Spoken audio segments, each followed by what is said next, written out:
কুচানো পেঁয়াজে কীরকম দেশি মুরগি একদম মুখে লেগে থাকার মতো স্বাদে রান্না করা যায় সেটা আজকে আপনাদেরকে দেখাবো এই রেসিপিতে। চলেন পুরোটা দেখা নেওয়া যাক। হ্যালো ভিউয়ার্স, আসসালামু আলাইকুম।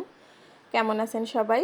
এখানে কড়াইয়ের ভিতরে কিন্তু পেঁয়াজটা খুব ভাজা ভাজা করে নিছি। এরপর এখানে যত গরম মশলা আছে সবগুলো দিয়ে দিলাম। আর এই হলুদের গুঁড়া, মরিচের গুঁড়া, ধনিয়া গুঁড়া, এই গুঁড়াটা আমি তেলের ভিতরে এরকম না দিয়ে হালকা পানি দিয়ে গুলিয়ে তারপরে এই পেঁয়াজের যে বেরেস্তাটা তার সাথে দিয়ে দিয়েছি। যাই হোক, এরপরে খুব ভালো করে কষিয়ে নিতে হবে যাতে হলুদ মরিচের গন্ধটা না থাকে।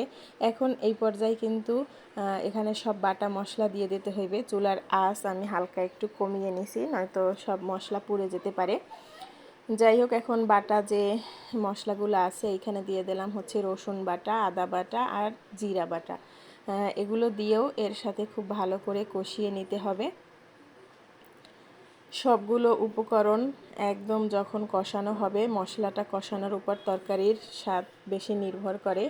এটা যত ভালো করে কষানো হবে, দেখতে পাচ্ছেন একদম তেল উপরে চলে আসছে। এটা কষানো একদম শেষ। এই পর্যায়ে কিন্তু আমি মুরগির মাংসগুলো দিয়ে দিব, যেটা আমি আগে থেকে ধুয়ে পানি ঝারিয়ে নিয়েছিলাম।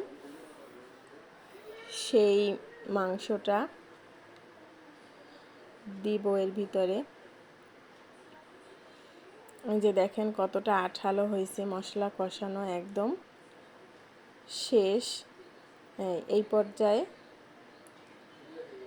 এটা আর কষাতে হবে না। এখন মাংসের সাথে কিন্তু এই মশলাটা কষবে। এখন আমি এক এক করে সব মাংসগুলো দিয়ে দিলাম। এখন এটাকে এই তেলের উপরে আর এই ঝোল দেব না, এখানে কোনো পানি নেই। মাংসটা আমি খুব ভালো করে ঝরাই নিছি। শুধু এই মশলার উপরে এটা কষবে। একদম তেল যখন শুধু তেল দেখা যাবে তখন হচ্ছে কষানোটা শেষ হবে, বোঝা যাবে। যাই হোক, সেই নাগাদ আমরা এটা কষাতে থাকি। তো আপনারা কে কীরকম মুরগি রান্না করেন কমেন্টে জানাবেন। মুরগি কষানো কিন্তু শেষ। এখানে এই যে আমি পানি দিয়ে দিলাম ঝোল যতটুকু লাগবে, যেহেতু আমি মুরগিটা একটু ভুনা ভুনা করব তাই ঝোল একটু কমই দেব। পরে দেখা যায় যে পাশ থেকে যে মশলাগুলো লেগেছিল সেগুলো আমি খুব ভালো করে নামিয়ে আর একটু ঝোল দিয়ে এখন এটাকে এরকম রেখে দিব।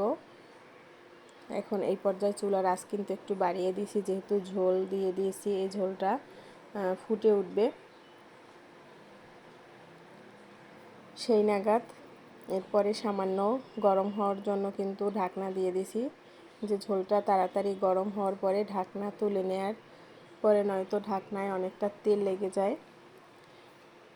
তো এই হচ্ছে কিন্তু রান্নার একদম শেষের দিকে যতটুকু ঝোল আছে এই ঝোলটুকু রেখে দিব। রান্না শেষ। কেমন লাগলো সবাই কমেন্টে জানাবেন।